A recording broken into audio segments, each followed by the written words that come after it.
Third down and 20. What is going on? Welcome back. 3rd and 20 podcast, episode 35. It is Super Bowl week. My name is Frank Entwistle. We got the main man himself, Ryan Steed. What is going on, Ryan? How are you doing this Super Bowl week? You know, I'm feeling good. Got tons of picks, ready for the biggest game of the year. I think we're in for a doozy. We're in for an instant classic. Also, NCAA renounced that they're bringing back college football, so that's something more to be excited. What a week! What a week! What a hell of a week! Yeah, on a slightly annoying news, apparently there might be thunderstorms for the Super Bowl. Yeah, I saw it was supposed to rain. You know, it's getting a little dicey here. Under. Under is a lock. Under is a lock. All right, so for this episode, as promised, we have the Super Bowl preview, film analysis, prediction. I don't know what we're gonna call it, but it's the preview, I guess. I guess that's the best thing to call it. Yeah, because we've already seen these two teams play once. Yeah. Yes, we have, and we're going to be bringing up a ton of clips here on what we expect to see from the Super Bowl. Whether you are an avid football fan and want to debate me on some of the stuff in the comments on what you think is going to happen, or whether you agree or disagree with some of the clips I'm going to bring up, or you're just a casual fan, maybe you can pick some things up so that you can sound like you're a big football guy at your Super Bowl shindig. I don't know what's going on with COVID, whether or not people are going to be going to pressure mom and dad out there just talking about these concepts and be like, dang, what a football guy. Yeah, what a football guy. All right, so we're going to start off with the Chiefs defense against the Bucs offense, the Brady side of things. And if you watch a lot of Chiefs games, you may have noticed that the Chiefs defense is a blitzing defense. This is a team that likes to bring pressure, especially on third downs, especially when teams are behind the chains. So this is kind of a thing that during the season, the Bucs kind of struggle with, and especially in the beginning of this game.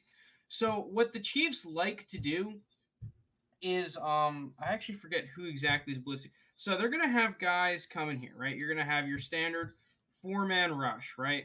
Well, I messed this one up already. Jesus. Got to get my head in the game. I think he takes the center. So standard 4-man pass rush. And what they do on these blitzes, they'll bring 6 guys.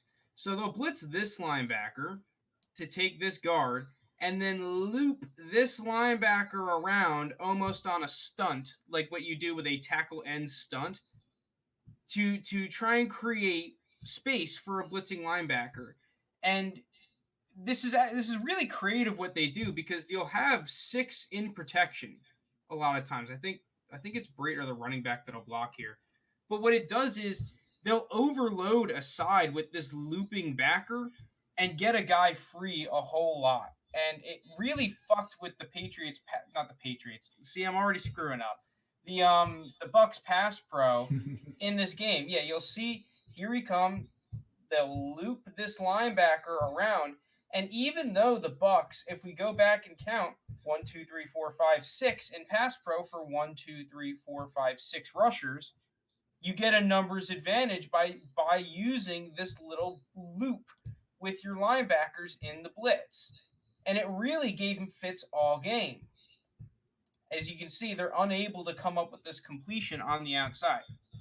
Now, even though that was still a catchable ball, like Brady put it on money there. That was definitely a catchable ball. And yeah, here's another example of the same concept. You're going to see here. Let me get that pen back.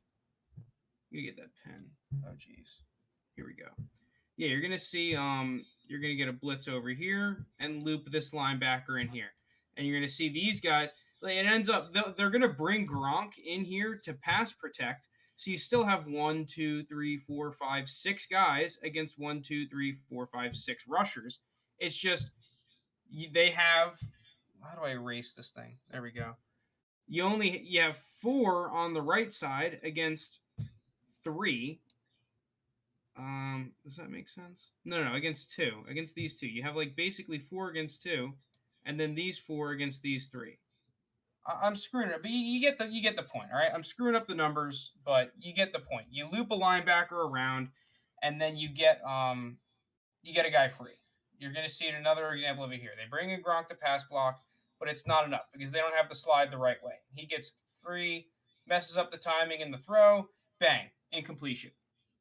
Now, this isn't going to work all the time though, because the Bucks can shift their line to the side they think that the rush is going to come from. They can use a running back like in the first clip to take that looping linebacker that's looping around and use a guard for that first blitzing linebacker. And then the other big thing, as we've seen in both of these clips, and like you pointed out, you have to be able to cover one-on-one on the outside. If you can't cover guys like Evans, Godwin, AB if he plays, Gronk, one-on-one when they go outside, because they'll have usually a rat. Like on this play, this is Tyrann Mathieu. They just have one-on-one all around the field, and they're just saying, Tyrann Mathieu, go find the football. But this works because of guys like L'Jarius Sneed and whatnot making plays on the outside. Breeland, Sneed, that kid from Fenton from South Carolina. Because the Chiefs have had such an upgrade in their secondary this year, they've been able to do this, and you've seen how much better their defense is. So let's get into it. Keys for the Chiefs defense in the Super Bowl for them to win. Get these linebackers free. Get these pass rushers free. When it's 6-on-6 in pass protection, turn it into a 6-on-5 with how you scheme up your blitzes like you did the last game.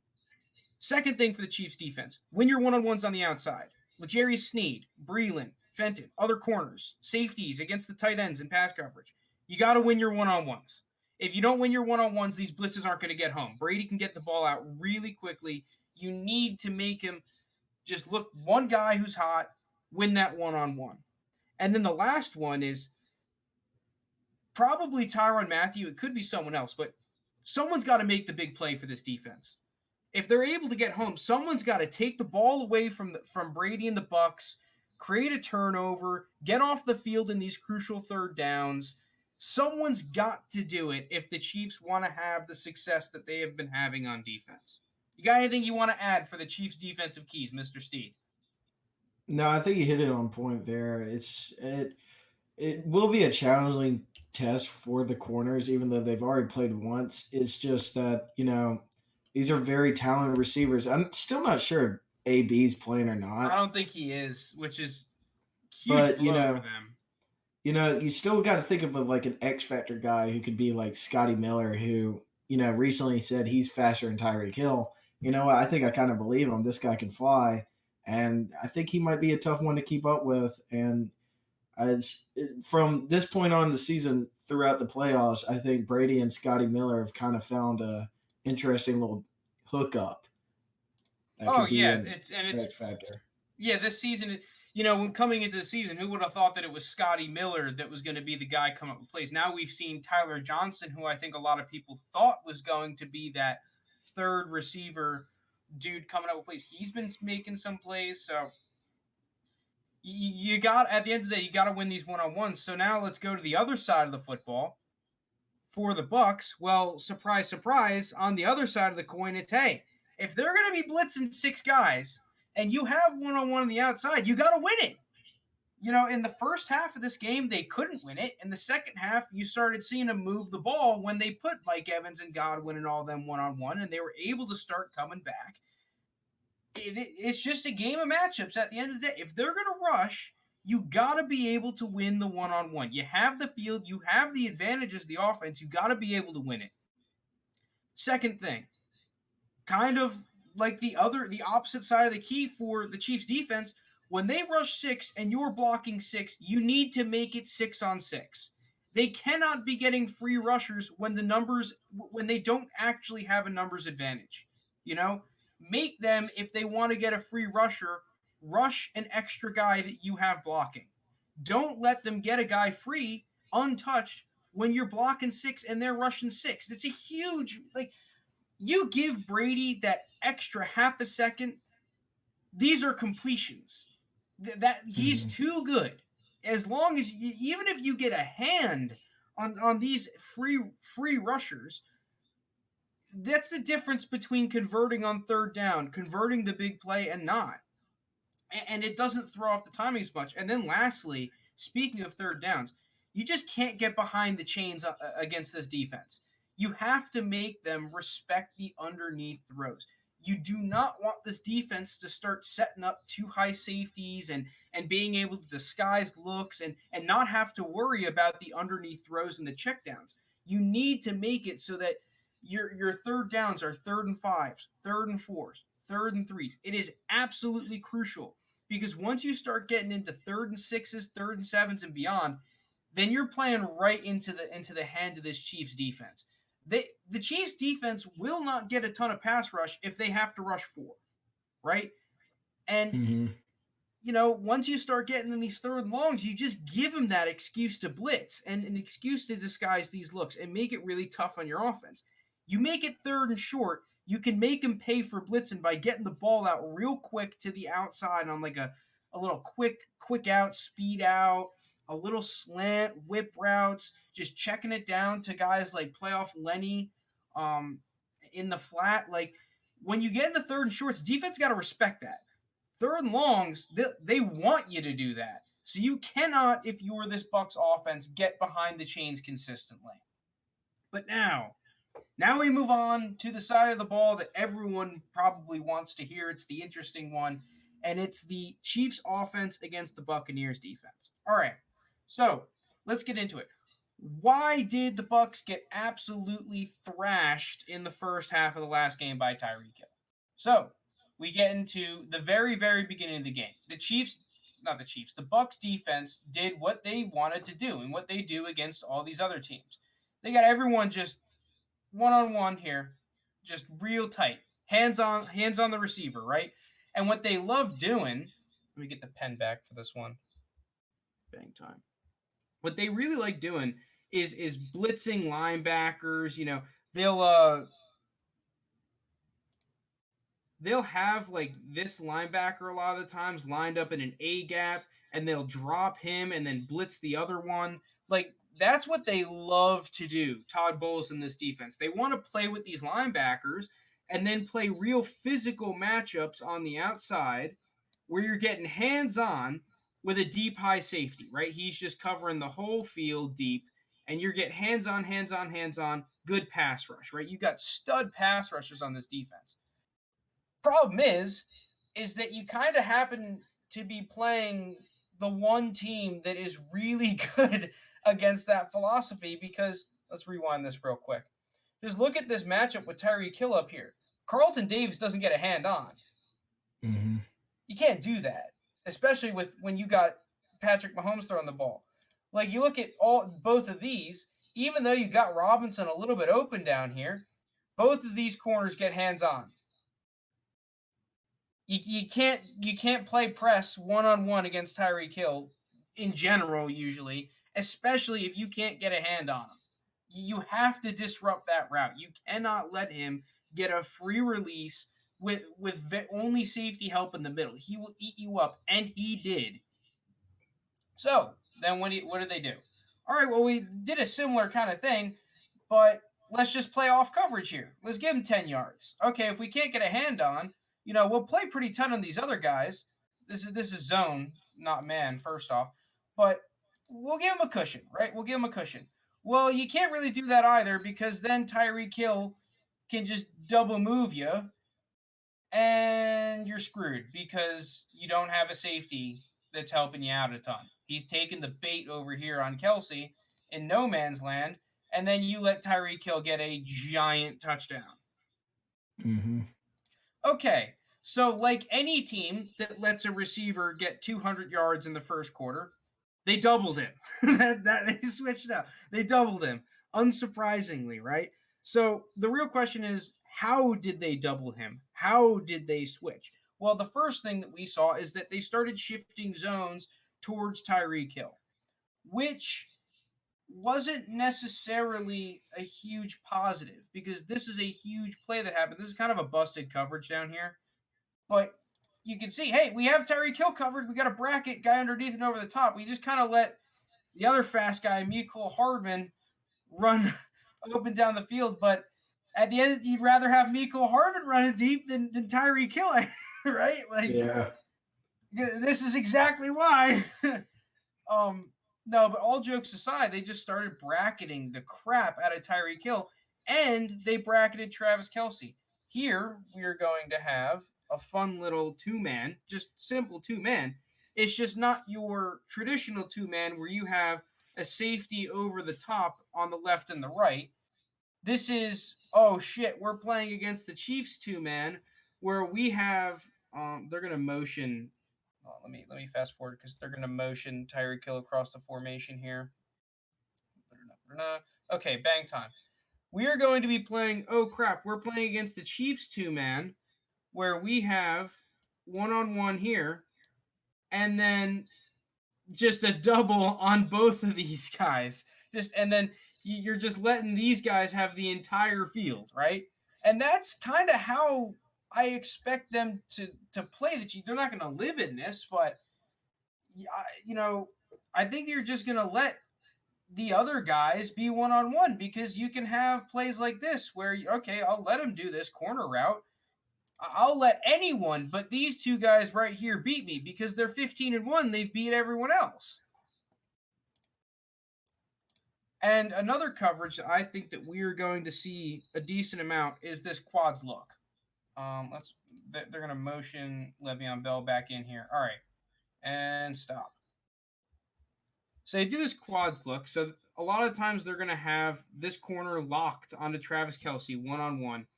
This safety is going to be reading this guy out for anyone coming way across the field. He's going to pick that up. And when you do this and you have this quads look, you kind of have this natural bracket on Tyreek Hill because you have this underneath defender getting all this space and then two over the top defenders getting both a quarter of this half of the field, right? So you get he gets this quarter, he gets this quarter. So no matter where Tyreek Hill goes, you have a plan for him over the top. And that's why I think that they're going to not live in this coverage again because I'm going to show you why you can't.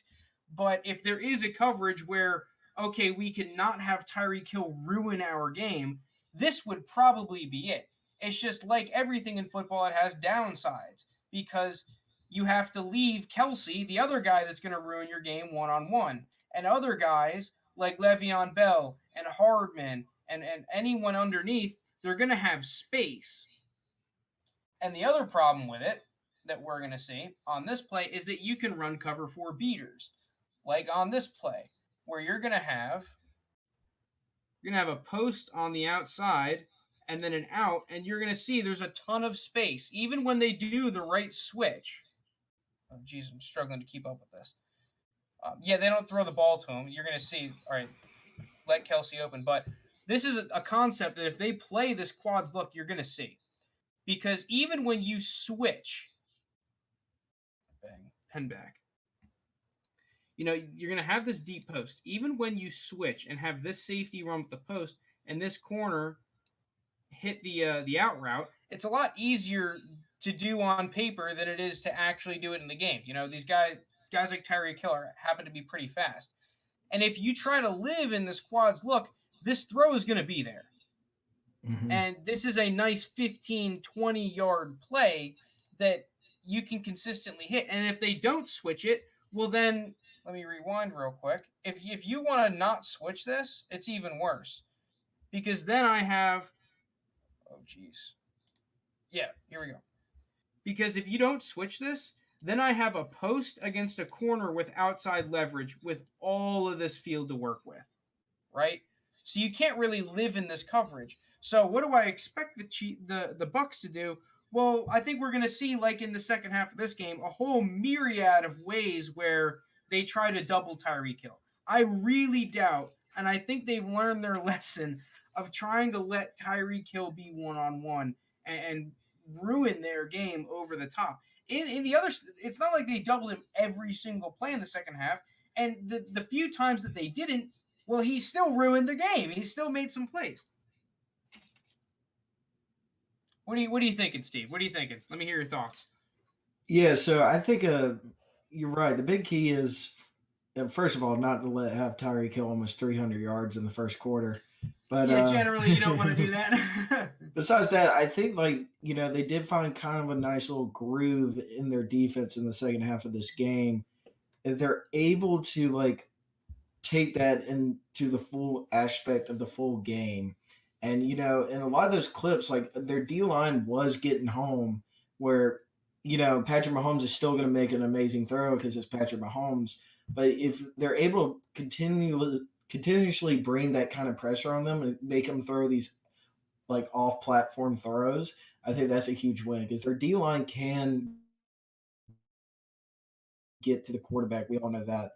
And it's going to come up after that. It's just the corners are going to have to step up. If they're doubling Tyreek for a majority of the game, then there's going to be some one-on-one that guy is going to have a lot of pressure in the biggest game, and he's going to have to make a play like that. You're in the Super Bowl for a reason. Step up and make a play, and I truly that's just the way I think their defense is going to have to win that. Yeah, so my prediction for this Bucks defense is that we're gonna see them play it like we've seen other defenses try to play the Chiefs.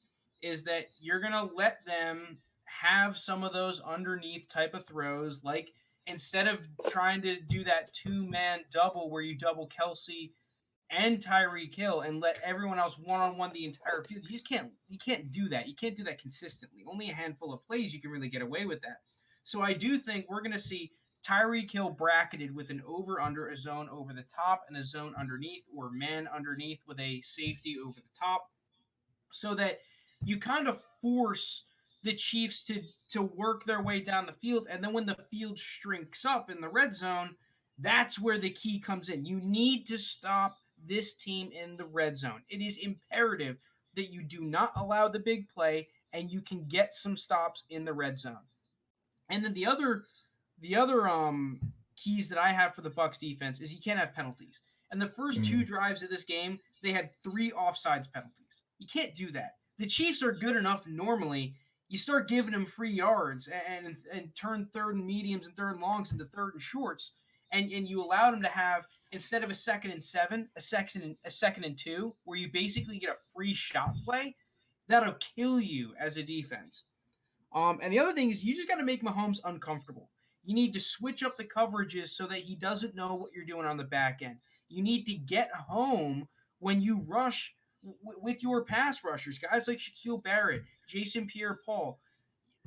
I know this is cliche because you beat any quarterback doing this, but you are going to have to be able to get a pass rush only rushing 4 guys. You're going to Mm-hmm. have to do it not necessarily consistently, but you need to have those plays where Patrick Mahomes takes a 10-yard sack so that it just gives you that cushion as a defense to where you're like, hey, all right, the over the top threat is really the only thing we have to worry about. We'll just play everything in front of us, get off the field, and then we control the game and control the football. So, this is where the real battle starts, though, is in the red zone. And this is why the Chiefs are so incredibly good and why Andy Reid is so respected as a coach is because teams have tried everything to stop them in the red zone, and no one can stop them. The Chiefs are just insane on the goal line in the red zone with their creativity and their skill sets. So here's a play that we saw from their last meeting in the red zone. You have this Patrick Mahomes motion kind of a thing, and then you get a Philly special going on here, right? And it was somehow stopped. I mean, Travis Kelsey, you could have thrown the ball to a wide open Mahomes like an hour ago. But regardless, this is such a good call because you have so much to worry about with look how many guys react to Tyreek Hill on this end around. The entire team is flowing all over here to Tyreek Hill, and before Mm-hmm. everyone knows it, it's oh shit, we have to worry about Travis Kelsey and Mahomes on the right side. So Andy Reid's going to come up with everything in the red zone. And I actually have a prediction because I think we are going to see a very, very similar, if not the same look, the same package, but we could see, you see how they have Edwards Hilaire lined up right here? I'll circle it for you for anyone who's Yeah. blind. You see this?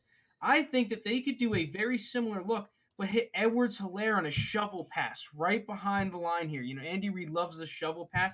They could do a similar thing with a Kelsey shovel pass over here, where you have they'll pitch it to Hill, and then Hill will shovel pass it maybe. I think we're going to see something really wacky this game out of a very similar look like this, where you have this weird little motion from Mahomes. And then you just, right here, you can hit Edwards. It's open here, actually. You could hit a shovel pass if he's going behind the line. You can hit something right there. Everyone's flowing to the left. You have the leverage to hit it. And, this is another look that we easily see. This is from the Super Bowl last year, where in a lot of crucial situations, you'll see them do this speed option with Mahomes and a running back, right? And it's just, Mahomes plays it so well with this. It seems like defenses always really underestimate Mahomes' running ability with the football on these speed options, especially when you only need 1 yard. I've seen him do it third and fourth and shorts in really crucial situations. We saw it in the goal line in the last Super Bowl. So I think that's another thing. I'm not sure if it'll happen because of the concussion worries with Mahomes, but it is the Super Bowl. So if a defense isn't expecting it, I could easily see the Chiefs trying to do it here. So, hold on, let me get back. There we go. So keys for the Chiefs offense. Someone step up. Le'Veon Bell, Mecole Hardman, Sammy Watkins, Demarcus Robinson, CEH. One of you guys is going to have to step up this game and be big and make some plays.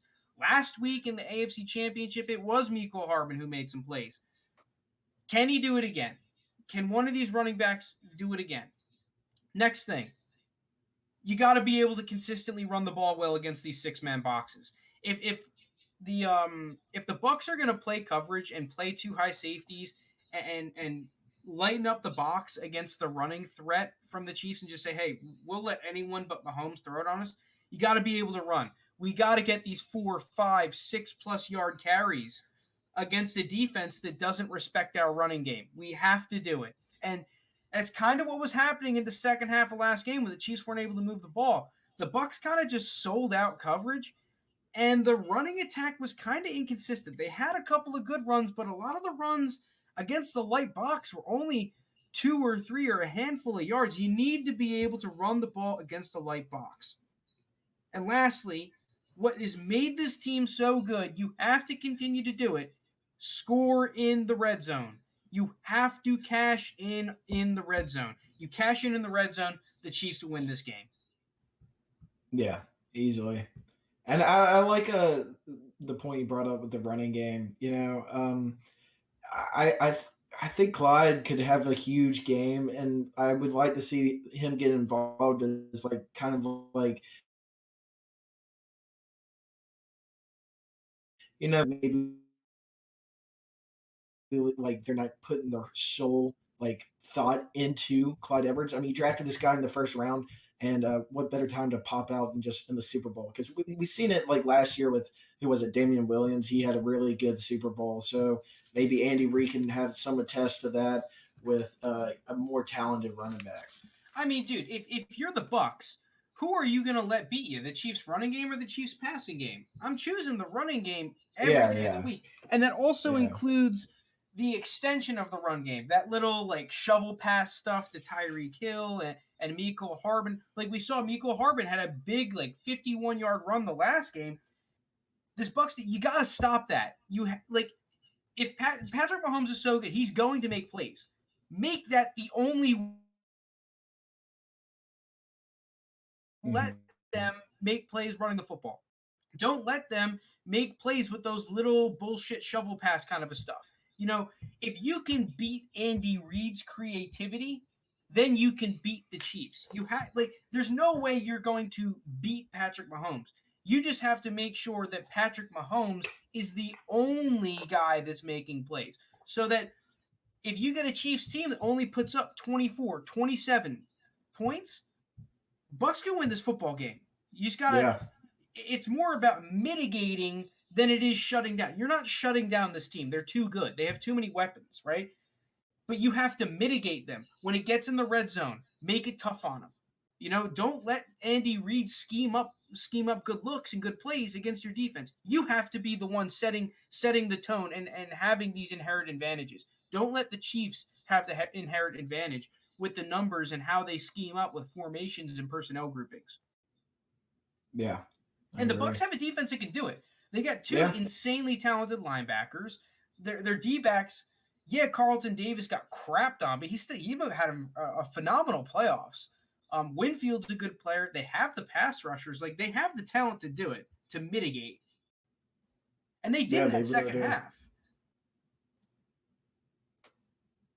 All right. We are pulling out every screen here. So that's a Super Bowl preview. Now we get into what we think is going to happen. Bang! Into picks. Oh, it says conference picks. Crap, I meant to. All right, Steed, you're starting off. Who are you picking for the game? Updated units on the screen. Yeah, don't make fun of us too much. It happens. You're going to win some, you're going to lose some. So who do you think's winning this game after all that preview? Yeah, at the end of the day, it's one of those games where, you don't want to bet against Mahomes, but then you don't want to bet against the GOAT, So, but someone's got to win the game, Is the spread 3 right now? Or is it 3.5? Yes, spread went to 3. Nice, nice. I like that. Yeah, I'm just not touching the spread because, I'm just going to take the money line at minus 165 for the Chiefs. I still think they have too many weapons, and just because of this Chiefs team, Patrick Mahomes' capability of coming back from a lead, you never can count them out. They can be down 40-0. Next thing you know, you're losing. What were the odds on Chiefs money line, real quick? Minus 165. Okay. Got you in there, Chiefs money line. Yeah, I'm riding with the Chiefs. I didn't last year, regretted it. Maybe this year, but betting on them would work, but who knows? Because I still with you, dude. I'm going Chiefs minus 3. I like because I kind of I want to root for the Bucs, because they're just like a good Brady winning another championship with a different team would be kind of cool. But if I just have to make a pick, I'm not going to doubt all these weapons. The Chiefs have a better defense this time around too, so I just see the Chiefs winning this game, even though we're betting against the home team. Yeah, we're taking a road favorite. No, I agree with you. I'm getting a Chiefs team that's got a better defense. I know the Bucs have been playing well, but I think the Super Bowl kind of really shows your true colors. Like, who are you as a team? It's the best against the best. And I think when push comes to shove, the Chiefs just are more talented on both sides of the ball. Like, it not even just not necessarily talent. It's like how all the pieces work together. I guess the matchups is what I should have said. Like, I just think that the Chiefs match up relatively well against the Bucs. I do think it's going to be a close game, and the Bucs have a great shot at winning. It's just I can't pick against this Chiefs team. I can't do it. The Bucs, for them to win, everything really needs to go well, and they need to make a lot of plays. The Chiefs to win, I feel like I only need a handful of big plays from the Chiefs team, and I get a win. Yeah, I mean that's true. The Bucs do need a lot to go right to win this game, and the Chiefs can play horrible in the first half and come out in the second half and just win the ball game. It's just they're that explosive. They're that well of a team. It's just who they are. They've been like that for the last 2 years. It seems like, especially in the playoffs. So yeah, that's another reason why I'm just going to ride with the Chiefs. Yeah, and just going back to that preview we did, it's like I picked against the Bucs with the Saints. I rode the Saints against the Bucs 3 times, hit 2 of them, lost 1. I really feel like the Chiefs play more aggressive than the Saints do, but I feel like it's a relatively similar philosophy, right? We're going to play really physical. We're going to get to the quarterback, and I think that the Bucs have struggled against that before, and I can see them struggling again. Like I said in that preview, I need one play. I need one big play by my defense. We get that pick 6, that turnover in enemy territory. That's the play that I think can win this game for the Chiefs. I need one. I need one play. And I think I get that one play in this game. I think I get that pick six or that fumble or that interception, whatever it is, that big stop. I think I'm getting it out of this Chiefs defense. I agree. All right, you ready for some props? Yeah. Oh, also, I'm riding the under 56 too. Before we get I into think the under player is a good props, play. dude, it's gonna be raining. They didn't really come close to it last time they played. Like I just kind of see this, somewhere around like a 27-20, 27-23 kind of game. I do expect both defenses to show up early. So yeah, I'm gonna ride the under. All right, here's I my know it's picks. boring, but All right. now I'm ready for the player props. Yeah, hold on. I got to put your under in here. What's your first prop, mate? I'm gonna be taking. I'll start it off with a boring one. Just Travis Kelsey over 98.5. Kelsey, of course, has just been going off since the dawn of time, and the way he showed up in the AFC Championship. I think Kelsey's going to have another huge game, and that's just kind of like Mahomes' safety net. If he can't hit Tyreek over top, he can just kind of like throw it to Kelsey, and Kelsey will make some plays. So I'm going to just take the over 98.5 receiving yards with Kelsey and just ride that. No, I like that. You know, for reference, when I say O, for those watching on YouTube, the O means over. Unsurprisingly, it's just I don't have enough characters to write it all out. No, I do agree with you. I think that Kelsey has this massive streak of it's either like over it's 5 receptions or and over 75 yards. It's something along the lines of that, and he's been doing that for over a season's worth of games. It's absolutely absurd. I think you're right in that if you're gonna double someone, it has to be Tyreek Hill. You cannot double Kelsey all game. I think he actually goes a large portion of the game without being doubled. Um, so I think that at the end of the day, he's just going to be the prime beneficiary of the vertical threat of this offense because he's the guy underneath that just soaks up targets. Whether it's man one one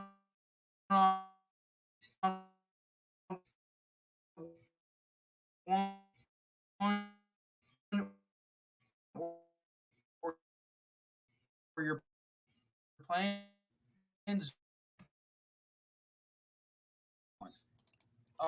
my first prop is I am taking once again, I'm riding it. Tom Brady longest pass over 39 and a half yards. Dude, this is we just chucked the ball here in Tampa, all right? Yeah, This they is an do. offense where Bruce Arians just puts his nuts on the table and chucks the pill. He And throws it, chugs it, man. Oh, I yeah, hate that so much. longest. I'm just gonna put longest. I hope people know what I mean by that. 39 and a half. Oh, it's over. Yeah, I thought it literally hit like 3 times last week. The longest pass it would have hit 3 times. Both my longest passes last week hit in the first half. I'm pretty sure they may have actually hit in the first quarter. Mm-hmm. Like 39 and a half yards. I can see them just having a couple of plays where they just go wild down the field. So that's gonna be my first pro. All right, my next one. This kind of funky one, but I'm gonna take Mahomes to throw a touchdown the third quarter of the game, plus 100 odds. I kind of like this because you're getting plus value for anytime Patrick Mahomes throwing a touchdown, and I don't trust the first quarter of every game because for some reason I always feel like Super Bowls start off kind of slow, but also if what I'm thinking could happen where the Chiefs don't start off really hot in the first half. They come out in the second half and start slinging the ball and start coming back in this game. Patrick Mahomes is getting that touchdown in the third quarter. So What I'm were going the to take odds on that. that? Plus 100 is just even. And yeah, what was the odds on the Kelsey over? Minus 110. Okay, minus 110. I'm gonna start going like 2 props a piece here. Side note, I don't think we can fit all of them on the screen, unfortunately. We're going Okay. crazy. Last week of the season, we got to go crazy for the pod. I'm taking another Brady probe. It's like you, Tom Brady to throw a first quarter touchdown at plus 180. I love the value on that. I think it's the game is not going to go exactly like people thought, or what am I saying? Game is not going to go the same way as it did last time. And that is the same way that people are thinking the game is going to go, right? Bucks start off slow, finish fast. I think it's actually going to be the opposite way around. I think the Bucks are going to start off fast this game, and then second half it's just going to be a grinder, right? So I love first quarter touchdown pass plus 180. My God, I just think those are really great odds. Yeah, those are nice. All right, we're going two. We're going two at a time. So I'm also taking a pick six in the game. I'm taking that as well. Plus 1,000. All right, I'll put it on YouTube. So we're both taking pick six. Either team. It didn't fit on the screen. Screw it. Pick six. Either team. Gonna happen. Super Bowl Sunday. Pick six city. Love it.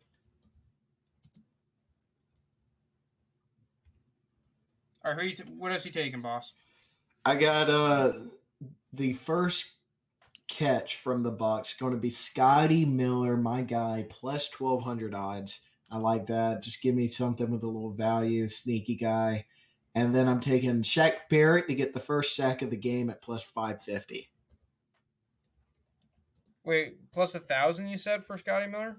Plus 1,200. Jesus. All right, Scotty first catch, and then what else? Jeez, none of this is fitting on the screen.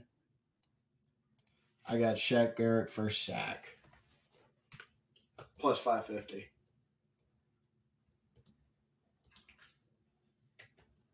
Jeez. Plus 550. Yeah. Bang time. Okay, here we go. My next probe, I'm going to be taking two longest receptions to go along with my longest pass, because I think that this is where it's going, is both Mike Evans and Chris Godwin over 24.5 yards on their longest reception. I'm actually not sure if both of these will hit, but I think one of them is a lock, right? So, yeah, one of them's got to, right? Mike Evans plus Godwin. Yeah, that's what I'm thinking. Like, one of them has to. There's no way. I would feel good about Godwin. Yeah. I like Godwin more too, but if Mike Evans is going to be left one-on-one against these blitzes from the Chiefs, they're going to test him. And I think that test is going to be just end up being around 25 yards. Yeah. So, like, gimme that. I think he'll come up with one. He came up with a couple at the end of the last game. Mm-hmm. Over 24.5, and that is minus 112. All right, what's your next pro? I got my last two I got Chris Jones to get a sack anytime plus 150. Now, going one of the better sack props. Dude, I love defense. I just want the sacks, man. But yeah, I think this is good value here for like one of the better pass rushers in the league, biggest game of the year. And then I like always taking an MVP in the game. So I'm taking MVP. It's going to be Travis Kelce at plus 1,500. More than likely, it's going to be one of the two quarterbacks. We all know that. But let's just say Kelce has another great game like he did against Buffalo. If he scores a couple tutties over 100 yards and about 8 catches, how can you not give it to Kelce? So, boom. All right, my last two are going to be another longest reception. I love these longest receptions. I think they're just too low. You love the big plays, and I love the sacks. Mecole Hardman over 14.5 yards. I'll put the yards off that. That's another minus 112er. And then lastly, I have Mahomes' first completion. I'm going with an under here. I'm surprisingly going with an under. Mahomes' first completion under 9.5 yards. Just I think at the end of the day, because I like this for a couple of reasons, right? It's minus 112. First off, I don't think the Bucks are going to just let Mahomes come out of the gates again with a throw over the top, right? Mm-hmm. So I think naturally that takes away a lot of the big ass receptions, like 30, 40-yard receptions. Second off, if I'm Andy Reid, I want my quarterback to get in a nice little groove to start the game. I'm not going to come out here and call a difficult concept play one on the script. I'm probably starting off with a run, first off. And then second play, I'm going with a nice little short completion, right? Something to Mecole Hardman or Sammy Watkins or something. Maybe Tyreek Hill on a little touch pass. Like I'm letting my quarterback just kind of get into the game a little bit. I'm not going to come out here and say, hey, we're throwing it freaking deep play one and risk, throwing a pick first play. I want my team to get in the groove. It's the Super Bowl. Nerves are going to be high, even though both these quarterbacks have been there before. It's like, you can ask any fighter before a fight. Like the night before a fight, it's always annoying to sleep. You're a little nervous. Like it doesn't matter how many times you fought before, you're always going to have those nerves. I can almost guarantee you it's the same thing for a Super Bowl. You Yeah. can try to treat it as just another game, but deep down it's not just another game. This is the big kahuna, the big tuna. Everybody's watching. Don't mess up. All right, well, picks are on the screen. Screen is absolutely filled. We got picks out the ass. So look at them, put them down on your card. Yeah, we're both down in the units, but we're going to be positive after this one. Yeah, we just need a couple of those big, big plus odds to hit. Well, yeah, for those who may not have watched the other picks episode, I kind of got boned with a bunch of first touchdowns that didn't hit in the divisional week, which kind of put my unit. By the way, our units, we started in the playoffs. I don't know if we would have been plus or minus from the regular season. The thing is, our Steed's record was like 2 games negative. Mine was like 2 games positive. But the thing is that we started midway through the season doing a dog of the week, and we were both positive on our dog of the weeks, Yeah. which is always plus odds. So, it's a good chance we were positive. Just take that. Well, you were definitely positive. Not necessarily. Maybe probably hanging around there, right? We're probably hanging around there. Okay, what are we going into next? Matt Stafford trade. Let's do the Stafford trade. I got some takes, baby, on the Stafford trade. I'm going to start with you, Mr. Steed. Winner and loser from the Stafford trade. I mean, I think the winner is easily the Lions. They win this trade. You pick up 2 future first round picks, and you pick up a quarterback that's had really good success in the NFL, and maybe just not the guy for the Rams who think like they need another guy because they're in win now mode with that defense and their weapons, and they think Stafford could get them there. I mean, Goff has gotten to that point of a Super Bowl before.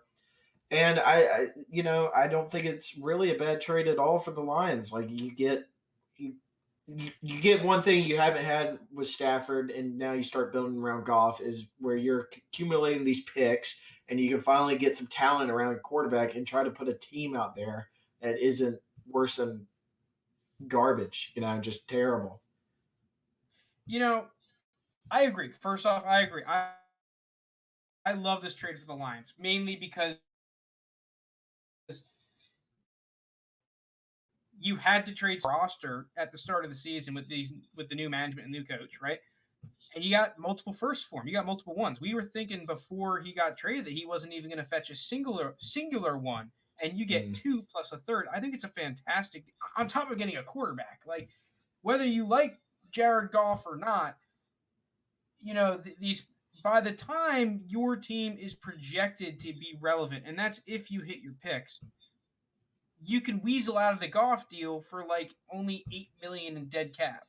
So I think this is, and not even to mention that you have the possibility that Goff, still a number 1 overall pick, still talented, made a Super Bowl, has, in my opinion, proven that he can be a starting quarterback while not necessarily an elite or top half of the league.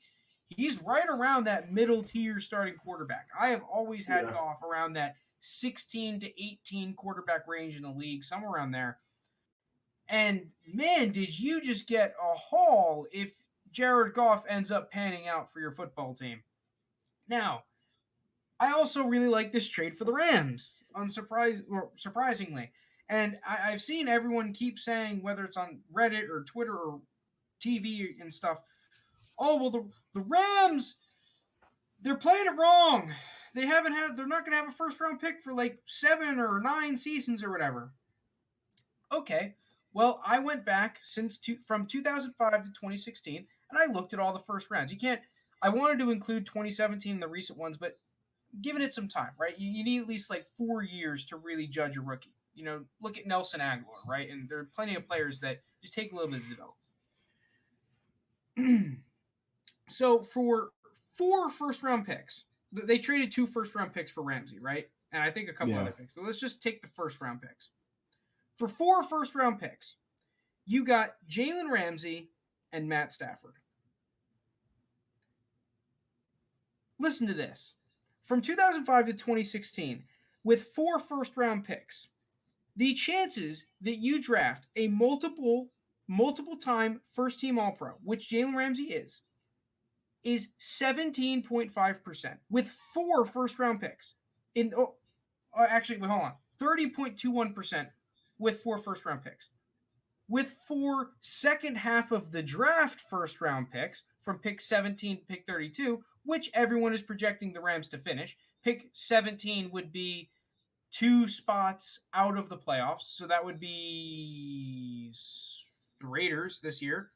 They were a second team out of the playoffs. And then 18 would be the Dolphins, who was the first team out of the playoffs. It'd be around there, right? First or second team out of the playoffs, which the Rams have also been at their floor case 2 seasons ago.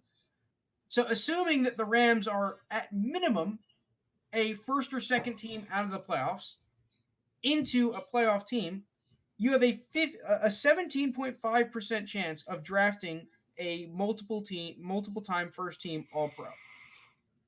That is including multiple first team All-Pro kick returner Cordarrelle Patterson. You take Cordarrelle Patterson out of the equation because many people will not consider him a hit of a pick. It is a 15.6% chance with 4 second half of the draft first round picks. That's just for a singular Jalen Ramsey caliber player. For 4 first round picks, they got Jalen Ramsey and Matt Stafford, a Pro Bowl quarterback.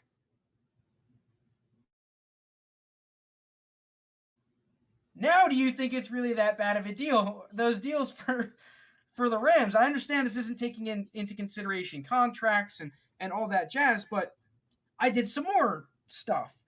You have a 42.24% chance, using the same things, 2005 to 2016, chance of drafting a repeat Pro Bowler with 2 second half of the draft first round picks, which the Lions probably have gotten. So you have an under 50% chance of drafting a multiple time Pro Bowl player. Now, Pro Bowls I'm not measuring players off of Pro Bowl. It's just the easiest way for me to quickly get it together for the episode. But at the end of the day, Matt Stafford, while he only has 1 Pro Bowl, in my opinion, has gotten shafted. It is a multiple time Pro Bowl caliber talent. You have a less than 50% chance of drafting a player of that caliber with those 2 first round picks if they're 17 or beyond. And for 4 of those first round picks, you got Jalen Ramsey and a multiple time Pro Bowl level quarterback. To everyone thinking that this Rams strategy of trading first round picks for proven talented player is bad, I would suggest you look more into the draft. There are not a whole lot of multiple first team All Pro caliber players that get drafted in the first round in general. And when they are drafted, a majority of them, an overwhelming majority of them, are drafted in the top half of the first round. I think that people need to stop overreacting with this Rams drafting strategy or drafting, like trading high quality draft picks for proven players. Because, first off, their class last year was a whole lot better than some of the other teams can say. You got Jordan Fuller, Cam Akers, Van Jefferson, three, in my opinion, very talented players. Not without a first round pick. There are plenty of teams with first round picks that fucking suck at drafting, that draft busts left, right, and center. Ask your Falcons how they're doing with all those first round picks. No offense or anything. Hey, we're chilling. This is a team that has realized an inefficiency in the market, that there are teams that wildly overvalue and overhype a late first round selection. In my opinion, there really isn't a major difference a lot of the time with a late first round selection and a late second round selection in terms of the talent of and caliber of player that you are receiving. And I think that the Rams are one of the few teams that have really noticed this. Now, the problem with the Rams for me is how they handle the cap. I think that they suck at that more than they do with drafting and their trading. I think that that is their main problem, which they may have solved by switching general managers. But at the end of the day, this notion that the Rams are screwing themselves for years to come, I do not believe is a result of trading their draft picks. I do believe is a result of giving contract extensions and huge contract extensions to players that do not deserve them. So at the end of the day, I like this trade for the Rams. I like their previous trades. I think that the Rams have drastically improved their team and their playoff chances, which is kind of the point of football. You know, the point of football isn't to trade, isn't to be the best drafter. The point of football is to win the fucking Super Bowl. And the Rams have drastically increased their chances by doing that. Hmm. Put that in your pipe and smoke it. I might. Yeah, it's pretty interesting. I mean, I didn't hate the deal for the Rams either, but yeah, I mean, there's different strategies to winning. Some teams like to build homegrown, and like some others just like to get, like you said, proven players that can ball out and get your team to the top. At the end of the day, it's always a different piece to the puzzle, I guess. Yeah, like my whole thing is just that if you blow up and you pull a Texans here, then yes, it's a great trade for the Lions, and it's a terrible trade for the Rams. But considering that we all think that the Rams have a probably top five head coach in the league, that they have a top five defense, that they have an extremely talented offense, and they still have picks. It's not like they've gotten rid of every single pick. You can find good caliber players, starting caliber players, in the second, fourth, fifth round of the draft. Dude, Jordan Fuller, who was their best pick in the draft, in my opinion, last year. Maybe Cam Akers is better, but I think that Jordan Fuller was the most impactful on their team, was a sixth round Yeah. selection. You ask all these fans that are saying, oh, well, the Rams are fucking idiots. They would have thought, oh, Jordan Fuller, yeah, he'll be lucky to make the roster in 2 years. We Now started every he's game. one of their better defensive players. He made huge plays for them, and is a Yeah, huge reason why their defense went from being good to being elite. And they've had a couple of those picks, right? Like, people need to realize, and I think that there are some that do, that the first round isn't about talent. The first round is about hype.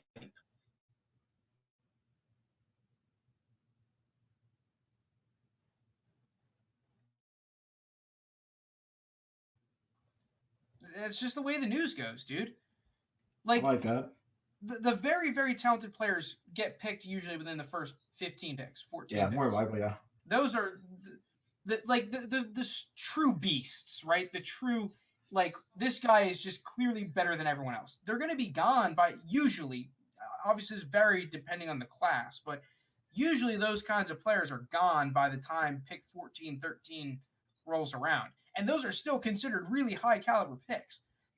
Hmm. Once you're rolling at pick 19, it's almost like, okay, we have from pick 19 to pick 80 a bunch of, for the most part, really similarly rated prospects at the end of the day. It just almost depends on what position do I need and what characteristics, depending whether it's the play style fitting your system or personality traits, do I like more between these guys? You know, like it's Yeah. just if you look at the historic hit rates for picks at the end of the first round and in the second round, they're really similar. And I think the Rams noticed that and said, "Hey, why the hell are we just following the herd of overhyping these picks when we can trade them for elite talent players?" Jalen Ramsey is not sitting there at pick 22 where they would be picking. He was off the board at 5, right? Yeah. Yeah, he was drafted really early. So, like, go ahead. I'll give up 2 pick 22s for a Jalen Ramsey. The numbers show I have a 15.6% chance with 4 pick 22s at drafting a Jalen Ramsey. I got one of them for 2 first round picks. I'm not good enough at math to do it right off the top of my head, but let's move on anyway. Last segment, little bonus segment. Hold on, I gotta set this up. We're gonna be doing another tier list. But we're gonna be tier listing bonus out the segment. Super Bowls. What do you say, Steed? What do you Little bonus segment. Oh yeah, a little cheeky little bonus segment. All right, here we go. Tier listing the Super Bowls. Worst Super Bowl ever. Okay, we are going to be going in order from the year 2000. Sorry, Steve. I said to you before the episode we do 2005. The Oh, only one I could find man. was from since 2000. But we start off with the 1 yard Super Bowl. The Rams against the Titans. I'm putting this into that one. best Super Bowl ever tier, in my honest opinion. I mean, I don't remember it, but I mean, I've seen highlights and a little bit of the same. game. I mean, if I was around, I'd definitely be indulged in this Super Bowl. Yeah, so I definitely think that one's goated. Yeah, at the end of the day, when you're a Super Bowl that has one of the most famous plays in NFL history, that's like always shown in those Super Bowl highlights, you're probably in the best Super Bowl ever type of category. All right, so let's move on. We have the Baltimore Ravens beating the Giants 2001, 34-7. That's Trent Dilfer. Yep. That has to be one of the worst Super Bowls ever, right? Worst Super Bowl ever. Like Trent Dilfer wins the Super Bowl. Like, dude, there's been so many better freaking quarterbacks out there than Trent Dilfer that deserve a Super Bowl over him. The Giants' only touchdown was on a kick return. Oh, dude, that's just that game would be tough to watch. I think I'd turn it off after halftime. Yeah, it's a trash Super Bowl. All right, next Super Bowl, XXXVI. We have my favorite. The Patriots against the St. Louis Rams. I think this is going to be going into great game category. I don't think we can put it into best Super Bowl ever category, but this is a good fucking football. The Patriots were involved in a lot of really good football games. Well, yeah. Well, you know why? And they're involved in about half of these Super Bowls. So, yeah, I mean that was the Super Bowl that started Tom Brady's reign. Yeah. So the Patriots coming into the game were 14-point underdogs. Yeah, this is kind of the Super Bowl. Like, it just put the Patriots on the map. 14 the Pats defense was playing well, but Kurt Warner tied the game up with 1:30 to go, and then Brady has one of his classic 2-minute drills to go ahead, and then Vinatieri has an even more classic game-winning field goal to pull off the upset. Yeah, that's greatest show on turf, right? I think so. I don't fucking know, dude. I'm thinking right about that. But yeah, I think that we will put it in a great game. Can't 14 points? What? 14-point favorite? Oh my god. Yeah, they massively underperformed. Belichick really showed them who's boss. I would take the Patriots all day in that. Like, I don't care what it is. It's a Super Bowl. I'm not taking 14 points. Okay. What's we move on to, oh my god, this Super Bowl is just ridiculous. I'm putting it in disappointing. This is the Tampa Bay Raiders Super Bowl. The Gruden. Yeah, so this Super Bowl has a lot of like side bull crap. Ready? So, as many of you know, John Gruden was traded from the Raiders to the Buccaneers for like first round picks and whatnot. And apparently, the Raiders coach that year, Bill Callahan, didn't change the playbook from when Gruden was there. So Gruden and his players knew what plays they were using, and the defense could plan around it. And this is even more crazy. The day before the game, the Raiders starting center, Barrett Robbins, disappeared and missed the game. He was listen, this is crazy. He was hospitalized and was later diagnosed with bipolar disorder. Oh my God. And it was revealed that he was partying in Tijuana when he In went Mexico? missing. Yeah, thinking that the Raiders already won the game. And he missed it. So he just was mentally not there. Wow. Is that not the most ridiculous thing you have ever heard? Yeah, that's wow. Okay. Yeah, that's a little disappointing Super Bowl. The fact they did change their playbook and you're playing against the coach like that just like that makes no sense. Like, what are you doing? All right, next one we have Super Bowl XXXVIII. New England against Carolina. I think this is another one that just falls short of best Super Bowl ever, but we'll put it. There are a lot of like really good Super Bowls in the past 20 years or whatever, however many this is, 20 something. I'm putting this one in great game category. I just don't think you can move it into best Super Bowl of all time. Maybe because I wasn't like all there. Coherent. Necessarily. Still a potato, I guess. I don't like. Panthers, they were down 21-10 in the fourth quarter, but made a comeback. Because they weren't able to complete it, like I just don't think you can put it in that insane game category. I think it's just around the same one in its category where tied up game, Brady gets the ball late, Adam Vinatieri game winning field goal. It's a great game, but not best Super Bowl ever. Let's move on. You got anything you want to say? Nah, I mean, still, I think it's in the right category. I like it, like you said. I wasn't coherent at the time. Like I don't like I remember watching it, but I don't remember every play by play. Yeah, I think that the next Super Bowl is in a similar category. This is the 2005 Super Bowl 39, Patriots against the Eagles. Patriots win 24-21. I think this is another great game one. Little Andy Reid. That Yeah, game was played Andy in Reid. Jacksonville too. Yeah. Yeah, so I big remember story. more of that one. Yeah, T.O. was coming into the game, really hurt. He comes in, has a great game, has like 9 catches for 120 yards.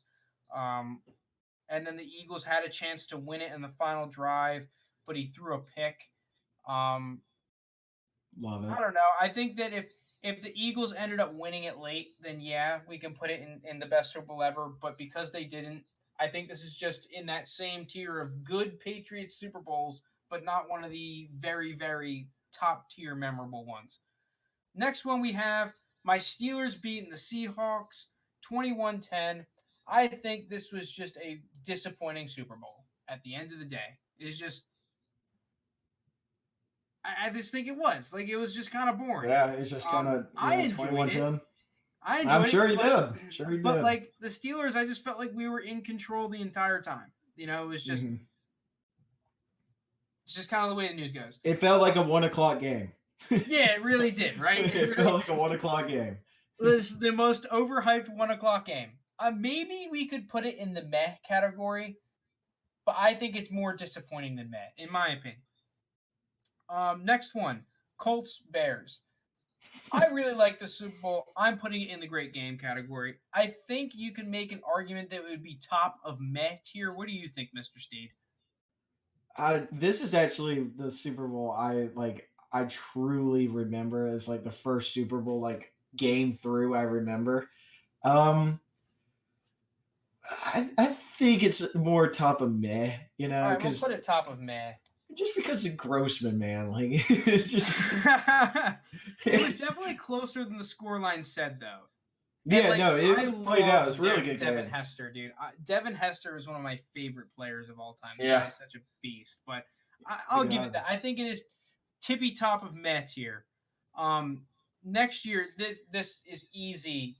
great game. Yeah, this is New York Giants taking Yeah, out the I meant best undefeated Super Bowl. Patriots. Yeah, this is a classic. I don't No, think much needs to be said. Eli Manning with the David Tyree catch, just getting mauled, like super memorable.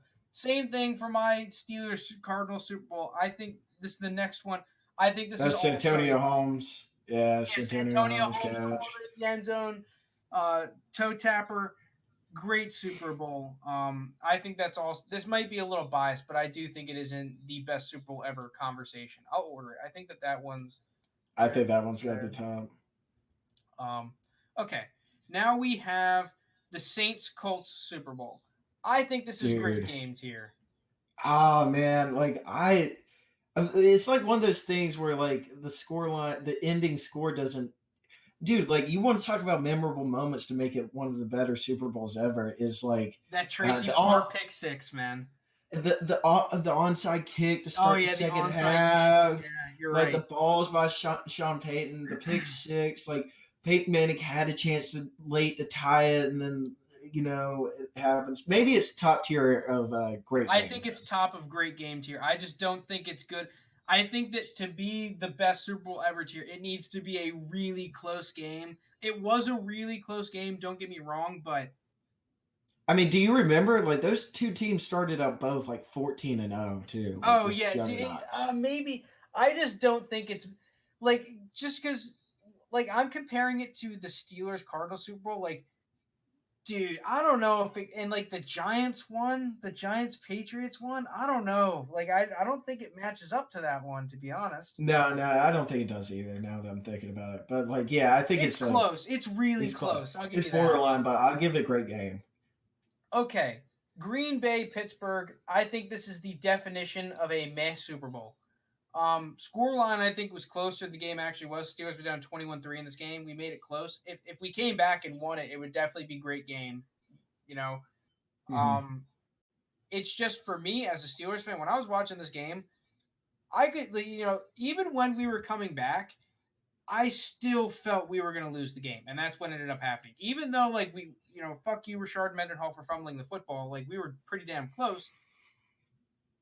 It just really felt like even if the Packers were just in control of the game the whole time. So I Yeah, just think you have to put it meh. that's one of the when the Packers were a 6 seed, I'm pretty sure, and had like that run in the playoffs too. They beat us when we were a 1 seed that year. I remember they beat us like 44 to like 17 at home. I think Pain. it's just a meh. Yeah, it's just whatevs. Okay, the rematch of Giants Patriots. I think this one just goes into great game, Hmm. in my opinion. But same result. What do you mean, same result? Giants win. Yeah, obviously the Giants won. Yeah, I think this is another one. Like it's a great Super Bowl, and I think part of the reason this isn't the best Super Bowl ever category for like the recent ones is just because there have been so many like insanely good Super Bowl games recently that this one, Hmm. not that it was necessarily like oh it was only a great. It's just it's outclassed. That's the only problem. Yeah. Now let's move on. Ravens Niners. I'm putting this one bottom of great game just because it was close. I hated this game. I hated this game. We Yes, it had the was close. blackout. Yes, it was. The blackout killed the good Super Bowl vibes for me. It killed it. It was like another halftime. It gave who I think it was it the Niners or the Ravens that were up big in the game and they came back. There was one of those teams that was up big and then the power outage gave them another halftime to come back. I forget which one it was, but I I hated want to that say Super Bowl. I can't remember, but I think the Ravens were up. And it totally wasn't the fact that if the Niners won, they would have tied the Steelers on Super Bowl and the Ravens. Um, Enough said. But yeah, that's bottom. I might even put that Mets here. I think it has to be a great game because it was really close. And it was a really good football game, but I hated the blackout.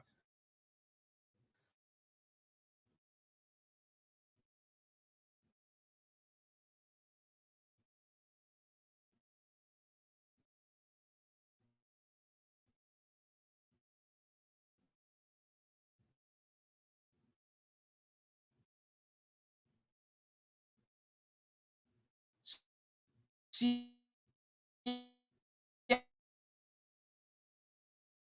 But it was with Marshawn. yeah, that was insane. That Super Bowl, just not running it on the 1 yard line, so iconic. Just everything about that game was awesome.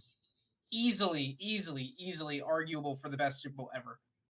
Next one, Denver versus Carolina.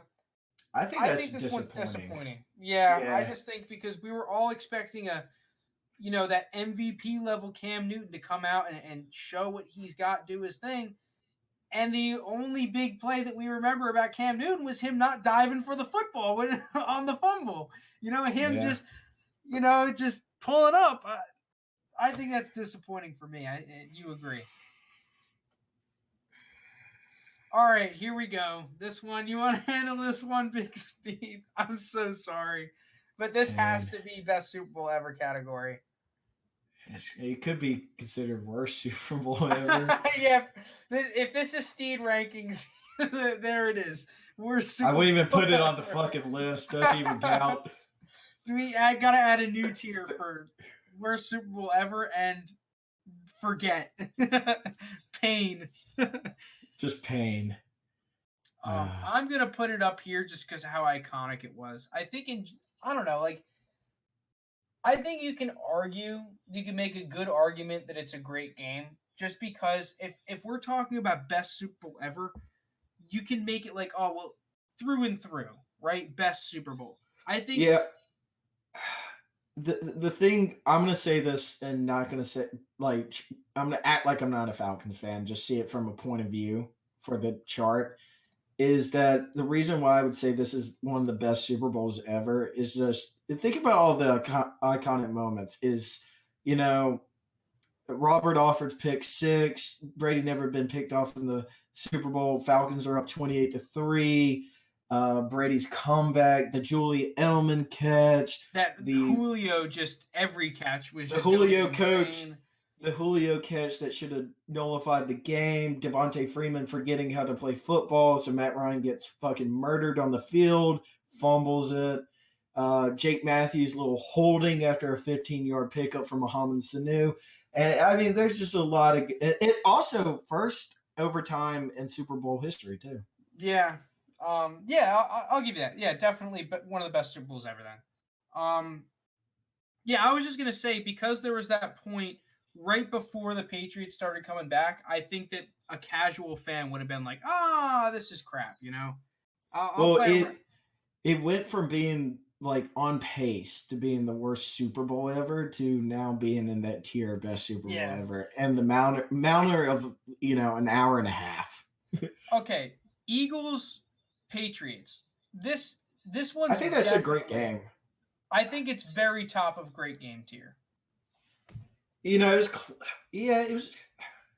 You can argue that this is best Super Bowl ever tier just because it was a close game and it was a fucking shootout and a half. Oh yeah, it Just teams was. are chucking the pill.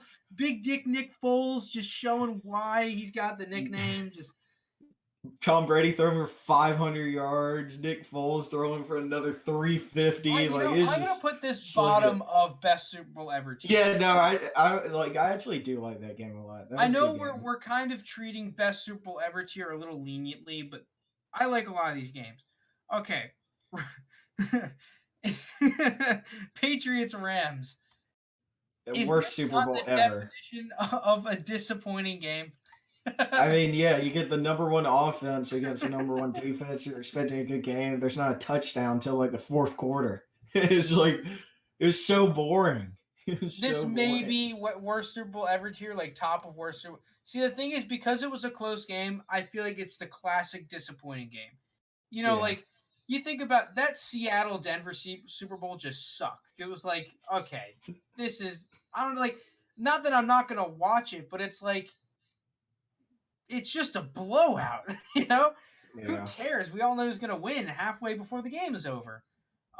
This game was at least close. It was boring and it was a grindy game, which I actually enjoyed it probably more than the average Joe because I just love I how liked it. physical the Patriots are playing. But it was definitely like well, I would at least like to see some more fireworks happen. um, then the last one, the Chiefs Niners. I just think like it's a meh Super Bowl. It's top of meh tier. Really? I don't know. Like I can understand why people put it in the great game. Maybe it is bottom of great game tier. I Um, mean, I just think it's average. When you compare it to all the other Super Bowls, I just think it's kind of average.